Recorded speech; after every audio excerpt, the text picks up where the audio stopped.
সম্মানিত ভিউয়ার, আসসালামু আলাইকুম। আজকে আমরা দেখব সাধারণ কনফিগারেশন। তো সকল কনফিগারেশন দেখুন। এখানে আমরা দেখতে পারবো যে কি কি আমাদের কনফিগারেশন করা আছে।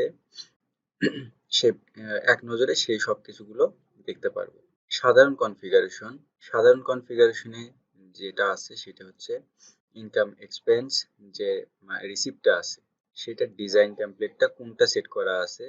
এখানে চারটা ডিজাইন আছে, চারটের ভিতর কোনটা সেট করা আছে সেটা দেখাচ্ছে। তারপর ইনকাম এক্সপেন্স রিসিপ্টের চেক এখানে যদি নো করি, তাহলে যখন আমরা এক্সপেন্সটা করতে যাব, ইনকাম এক্সপেন্স করতে যাব, সেই অপশনে টিকমার্ক থাকবে না।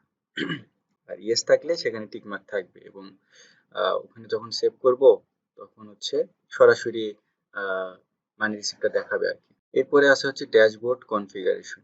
তো আমাদের ড্যাশবোর্ডে হচ্ছে, এটা হচ্ছে ড্যাশবোর্ড। ড্যাশবোর্ডে হচ্ছে এই বিষয়গুলো অন অফ করে রাখা যায়। এরপর হচ্ছে সমিতি কনফিগারেশন।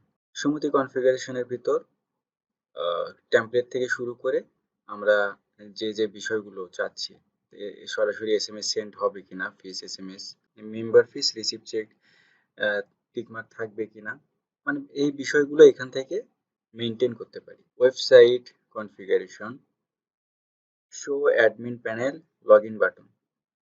ওয়েবসাইটে এই বাটনটা শো করবে কিনা সেটা এখান থেকে আমরা ম্যানেজ করতে পারি।